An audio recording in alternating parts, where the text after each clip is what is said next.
What did y'all think of product rule, quotient rule? It was easy? It's good? No issues? No questions?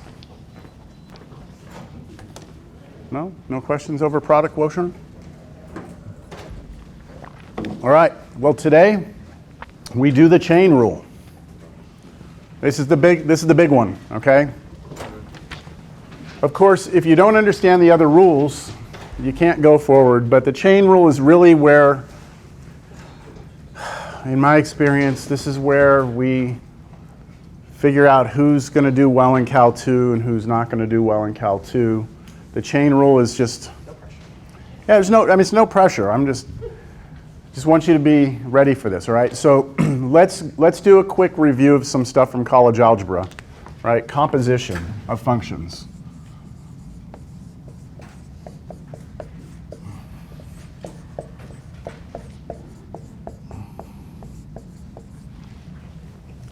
All right, so what I want to do here is I want to put some functions up here, and I want us to realize that we have what is called functional composition. So here's your first one. Y is equal to cosine of x squared. Now listen to the way I said that. That's cosine of x squared. Cosine of x squared, not cosine times x squared, right? That's not what I gave you there. It's cosine of x squared. And so what's really happening here is you can look at this as being two functions being composed, one function inside of the other function. So if this were like a chain of events, right, it would be you plug in x, it goes through, x gets squared first, right? Goes through, gets squared, and then it comes out, of course, x squared, and then that answer goes through the cosine function, right, and comes out as cosine of x squared. It's like a chain of events, right? You plug in some value x, first thing that happens is you square it. That answer you now take and plug into the cosine function, and it comes out, and that's the composition, right?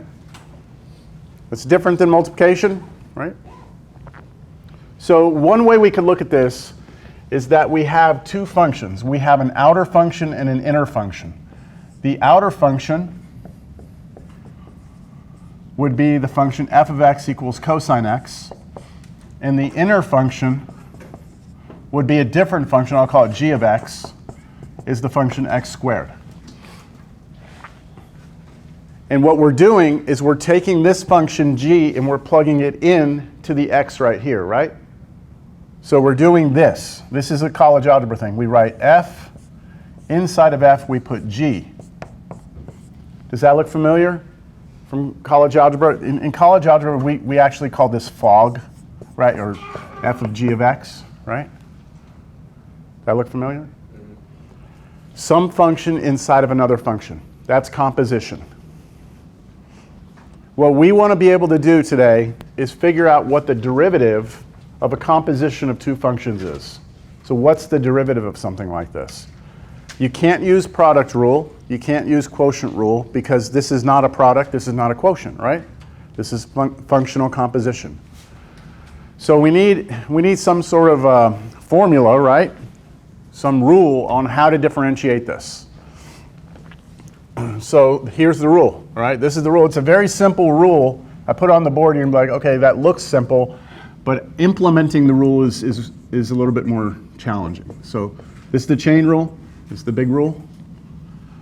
If y equals some function composed with another function, like this, if you have the g function going into the f function, then the derivative will be, here it is, it's the f function, take its derivative, right? We're going to take the derivative of the outer function, and inside of it we're going to plug in the g function. And then we're going to multiply that by the derivative of the g function. And that's it. That's it. That's the rule. So for this problem here, and look, I've been doing this for a long time, okay? The chain rule, I'm gonna show you 3 different ways to think of the chain rule. 3 different ways. And I'm gonna do it 3 different ways because every student's brain works a little different, right? Some people like the first way I show them, some people like the second, some people like the third way. Okay, for some people, they have to do chain rule over and over and over to finally get it. Some people, they get it kind of right away. All right, so the first way I'm going to show you is the way that I would hope at some point you would get to this point. If what I do here, you're just not like, oh, I don't understand, then I'll have another 2 ways of showing this to you. Those other 2 ways, though, you're eventually going to have to wean yourself off of. Like if you're going to take Cal 2, you don't want to be doing those second 2 ways. It takes too long. It eats up too much time, right? So let me show you the first way. What I'm going to do is I'm going to recognize, okay, I'm trying to find the derivative here. I'm going to recognize that I have an outer function and an inner function. What's the outer function? Cosine.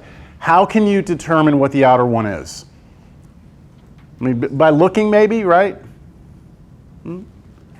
But the order of the way things happen, right? If I asked you to plug a number in right now, what would you do first? Plug in 2. What are you going to do?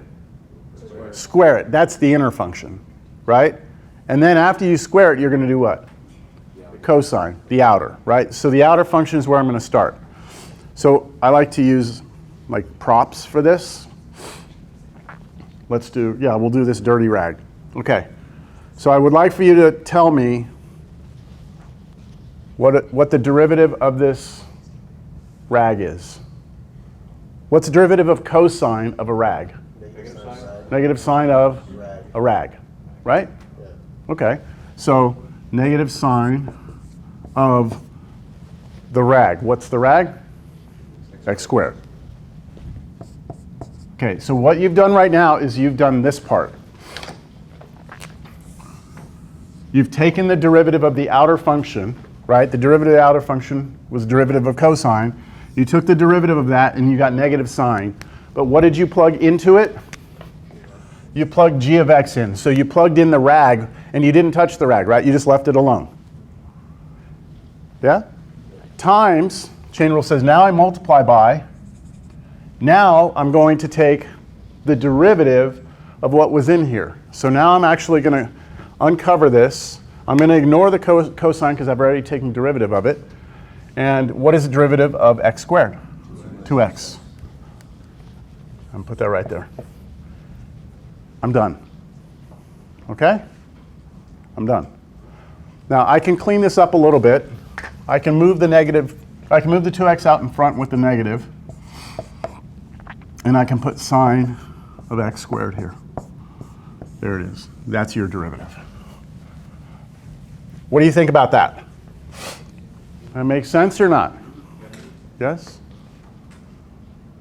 If this makes sense to everyone, I want to just probably stick with this method. I mean, I'll show you the others, but it's just tedious. I'll show you at least one of the other methods. Chain rule. Put that over here. So if we want the derivative, it's a derivative of f with g plugged in times the derivative of the g. All right, here's your next example. We'll take baby steps here, okay? Your next example, let's do y equals, all right. How about x squared plus x minus 4 to the 120th power?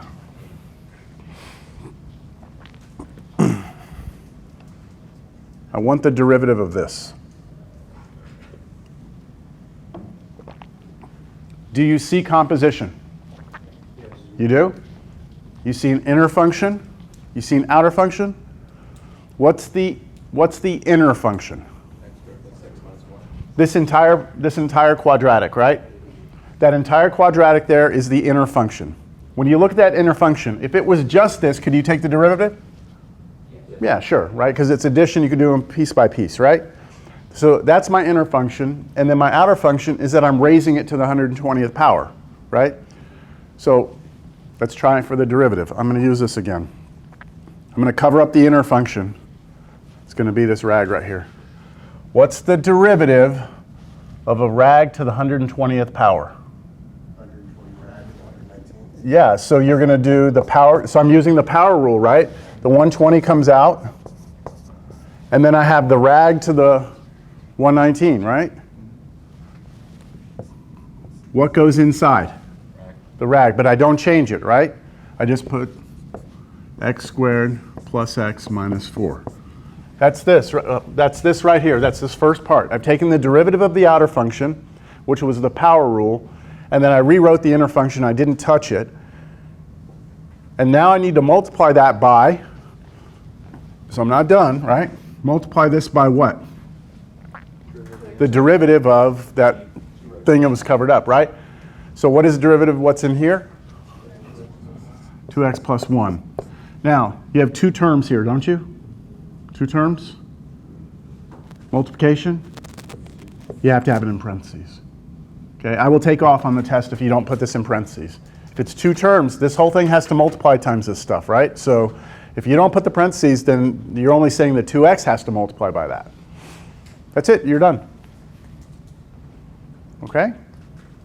Seem pretty straightforward so far? No questions? We're good? All right, let's do this one.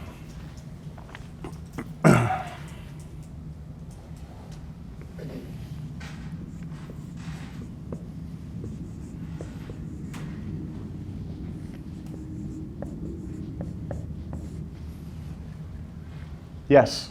On test, will you be expected to simplify? On this next test, you will not need to simplify your answers. You'll just give me the raw derivative and I'll be okay. Later on, we will need to do more with this. Yes? So like the first one, we can leave it the first way or not? I'm not going to be like mad if you don't do this, right? I'm not going to take off. But to me, it's not a huge leap to go from here to here, right? Like, just move that out front. This one, you know what? Let's just leave it because it's two terms. You could squeeze that up like in between here, between the 120 if you wanted to, but it really doesn't change anything, right? So this would be okay.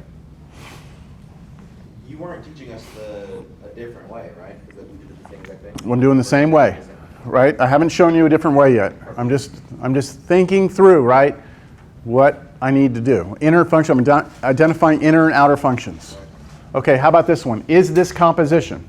Do you have a function in another function? Be careful. If I would have written this, would that be composition? No, that would be product rule, right? That would be sine x times sine x, and then you would use product rule and be done. Here, it's sine of sine x. So what's the inner function? Sine x. What's the outer function? Sine x as well, right? So here, we're going to do this one with hand sanitizer. Okay? So what is the derivative? I'm covering up the inner function, right? What's the derivative of sine of hand sanitizer? It's cosine of hand sanitizer, right? Which is sine x, right? Not changing it. Times, now I've taken care of the sine, right? Now I go to the next function inside, which is sine. What's the derivative of sine x? Cosine x. And you're done. So the derivative of sine x is cosine of sine x times cosine x.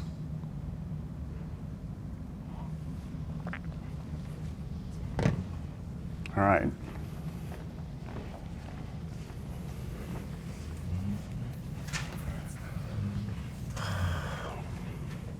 My college algebra class told me yesterday. No, wait, it wasn't you that told me I'm sadistic, was it? Yes, it was. It was you. That's right. It was you. My college algebra agreed with you guys. So maybe you're the problem. I'm the problem. I'm working on it. I'm gonna talk to some people this weekend, I think. Okay, so let's do another one here. I was gonna say I'm gonna turn the screws here a little bit. All right. I wanted to know what the derivative of cosine of x squared sine x is. Slow down, take a look at it, absorb what you're seeing. Do you have composition here? Yes. You have cosine of x squared, say it, x squared times sine x, right? So you have a product in there, don't you? You'll have to deal with that at some point. But for right now, I want to use something else. Oh, here we go. We have a mouse pad up here. Right now, I see cosine of a mouse pad. And I'm going to take derivative of that using the chain rule, right? So the derivative of cosine of a mouse pad is negative sine of the mouse pad. Okay, so I put the mouse pad here. That's it, right? Times, that's what chain rule says, times. Now, I need to take the derivative of what was in there, right? So now it's time for me to go take a look at the mouse pad and take the derivative of that. But that is a product rule, right? That's a product. So I have to apply what I learned last class, right, to that. And can you do that product rule mentally or no? Are you there yet? 2x sine of x plus x squared cosine x. 2x sine x plus what? X squared cosine x. X squared cosine x. I'm going to write it the way that I would have done it if I was taking the derivative. Cosine. You like using my rule? Like derivative of the first times the second, that whole thing? Okay, so I have the derivative of the outer one was negative sine of the mouse pad, right? Times, I covered this up, take derivative of this, product rule. Derivative of this one times this one, boom, right? Plus, derivative of this one times this one, boom, right there, right? What am I missing? Parentheses. The whole thing is multiplied by that, right? This g prime is multiplying by this first piece. You have to have that in parentheses. That's it. There's your derivative. How was that? That okay? Questions? No?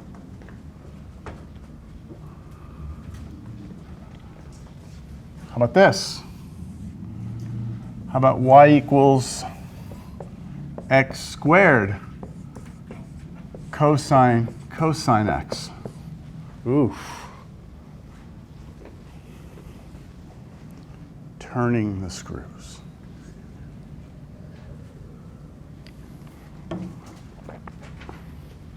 What do you see? You see a product and composition, don't you? But this is different than this one, right? This one, if we were to say this, we would say cosine of, right? There's your composition, x squared times sine x. The product was inside the inner function, right? The outer function was the cosine. Here, ultimately we have a product, don't we? It's x squared times this. And this is a composition. So we are going to have to apply the product rule first. Do y'all see that? We have to do the product rule first. So if I do product rule here, product rule says take the derivative of this one and then multiply it times this, right? What's the derivative of this one? 2x times the other one, right?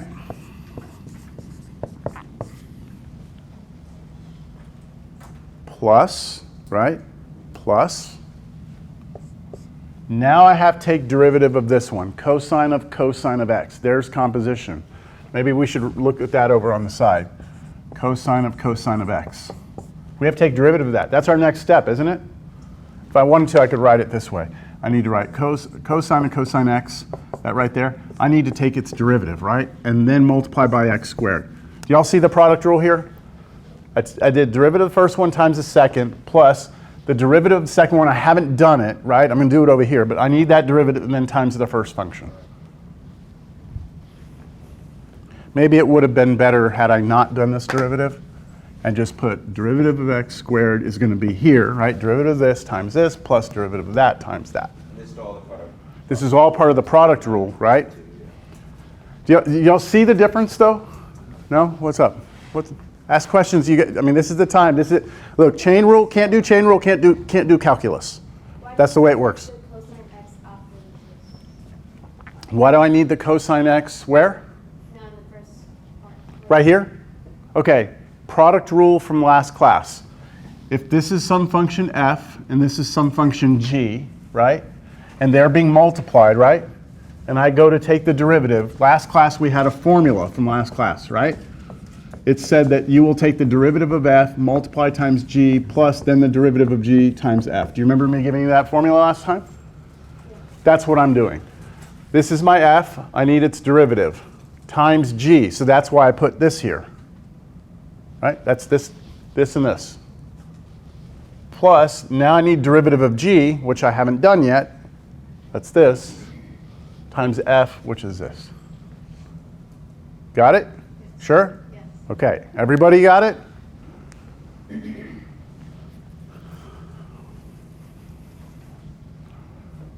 So this derivative should be okay, right? 2x? This one over here, I'm going to treat it like its own problem. I have composition, cosine of cosine x. Cover up this inner cosine. What's derivative of the outer function there? Negative sine. So I need this derivative, right? So I'm doing, that's equal to negative sine. What goes in here? Cosine x. So now I've already taken the derivative of that. Now I go inside, take derivative of the inside. What's the derivative of that? Negative sine x.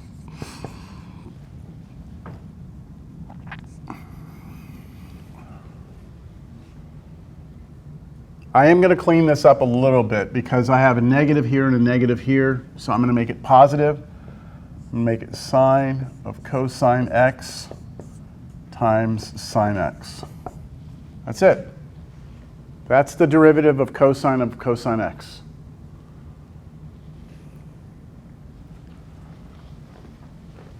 So this becomes 2x cosine of cosine x plus the derivative of that, which I just got over there to be sine of cosine x times sine x.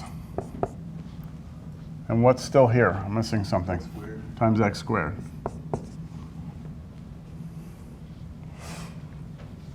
Yes? Would it be okay if we left it with like the negatives on the test if we did like that? For this test, that's fine. I would just be, you're going to need to be careful because if you leave that negative, you're going to have plus or minus, right? Yeah. And so, you know, we normally don't ever write plus minus like that, right next to each other. We put parentheses or something to separate them, or we just change it to subtraction, right? Yeah. So just be careful. That's all I'd say there. Do what? Would you put a parentheses next to Which one? that, the second derivative? The one that This one over here? we just changed? Yeah, you don't need one because this is multiplication. This is a single term. This is multiplication, multiply. So you don't need parentheses when it's all multiplication. You only need parentheses when you're doing like two things times one thing. Like here, right? This is two different things we're multiplying times one thing. So this would have to distribute through, right? Here, there's nothing that distributes. There's no additions or subtractions. So there's nothing that, understand? Okay.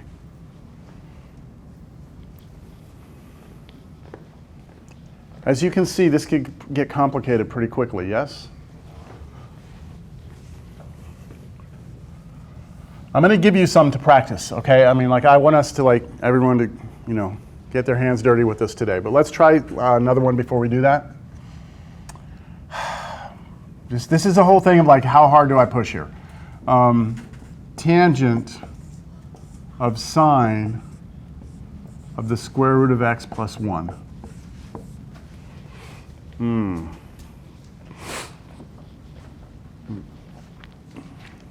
Let me read that. Tangent of sine of the square root of x plus 1. You have three functions. You have three functions. Not two, three. Right? This is like a, not a composition between two functions, it's a composition between three. So we have an inner function, right? Inner function is here. Then we have like a middle function, which is here. And then we have an outer function, which is here. So it's like an onion, right? Outer layer, inner layer, well, middle layer, inner layer. So when we go to take the derivative of this,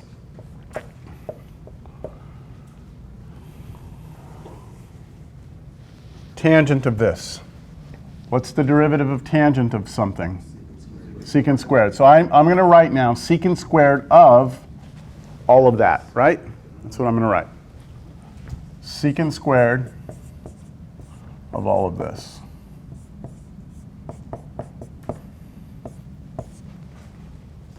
So far, okay? Derivative of tangent is secant squared. So secant squared of what was inside. Now, mentally, I'm saying I've done the outer layer, right? So now I'm going to go to the next piece. Times. And now it's almost like you're starting over, but you're working now with just that. So that's another composition, right? So you're going to cover this up. What's sine of my hand? Cosine of my hand, right? The derivative of sine of my hand is cosine of my hand. So I'm going to now put times cosine of square root of x plus 1, right? And that would now take care of the sine function. And now I move to the next inside, right, where my hand was. I uncover it, and I look at that, and I say, can I take derivative of that? Yeah, because there's a plus between them. You can do each one individually, right? What's the derivative of the square root of x? 1 over 2 square root of x. And then plus the derivative of 1 is 0. So that's all I need. That's it. That's the derivative.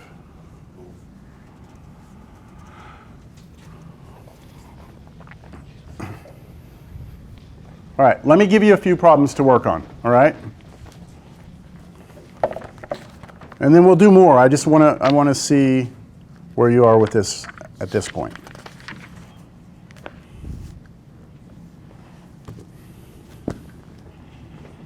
I'm just trying to see what kind of things are here in the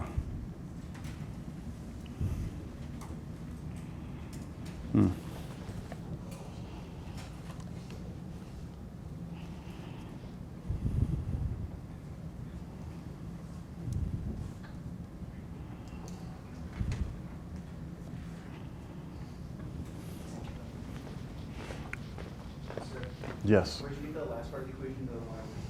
I had to take derivative of this, right? Right? The inner function was the last piece of the chain rule. I take derivative. This is the derivative of this inner piece. So the derivative of the square root of x is 1 over 2 root x. That was the one where I said y'all need to remember, like, just remember the derivative of square root of x, 1 over 2 root x. And then I said plus derivative of 1, which is 0. So I didn't need anything else out here. How do you know to take the derivative of that one? Of this? Yeah. Okay, so we start over. The whole thing, we started out derivative of tangent of something, right, was secant squared of that something. So we've done the tangent. Now you have to say, okay, derivative of sine of something would be cosine of that something, right? That's that. Sine's now gone. Now you go to the next piece inside. What's derivative of this? This. So you're kind of like working your way through the layers. Yeah. The Yeah. only confusion is like, because like, so one's f on g and then the other one's. G prime. Oh, okay, so you're saying, like, what is this if I were to actually write out? I'd need 3 functions, right? Like you're saying, what would this formula look like? Yeah. Okay, well, yeah, it would look like this. So it would be f prime of g of h of x times g prime of h of x times h prime of x. See, but this is why the chain rule starts to get ugly, because you've got 3 functions being put together, right? That's what this thing was, right? It was an f. Inside of f was g, inside of g was h. So you had like a triple composition. You don't learn this in college algebra, right? They teach you fog and goff, and it's cute.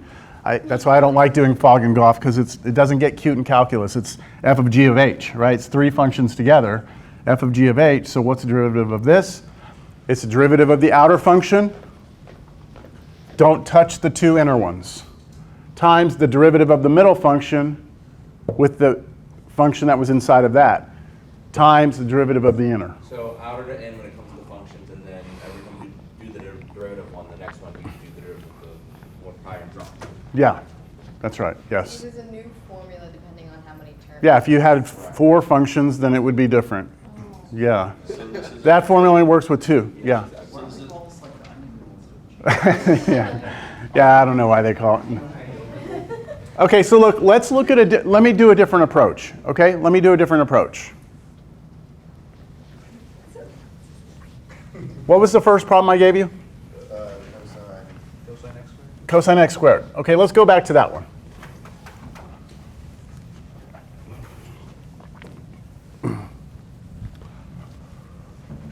So if we go back to this, y equals cosine of x squared. So this is our backup plan, okay, if we're having any issues with the whole covering things up and all that. What we're going to do is this. We're still going to see that this is two functions being put together, right? This is cosine, inside of that's x squared. So what I'm going to write is this. I'm going to write y equals cosine of u, and u equals x squared. See if that makes sense to you. I'm going to say y is cosine of something, right? And that something, I'm going to call it u, is x squared. So if we have y is cosine of u and u is equal to x squared, then if I replace that u, I get back to the original problem. Do you all see that? Good? Okay, from this, what I'm going to do is this. I'm going to make a table.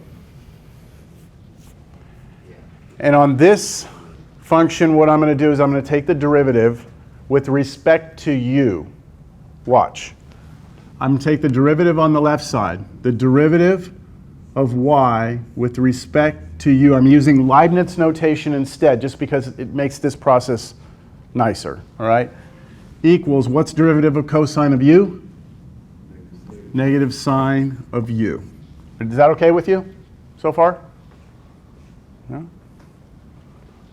All right, come to this one. I'm going to take derivative of u with respect to x. du dx is, well, what's the derivative of x squared? 2x. Okay. Y'all good still?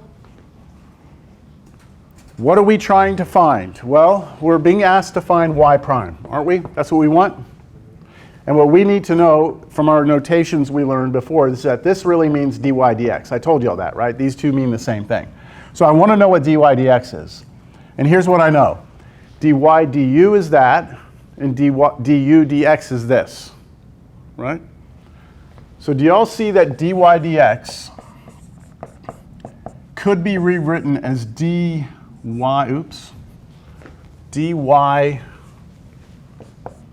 du times du dx. Do y'all agree that this is the same as this? And that the du's would cancel? Right? Which really means my answer is just this times that. That's my answer. So dy dx is, what's this? What's this? Negative sine of u times, what's this? 2x. That's my answer, but what was u? X squared. X squared.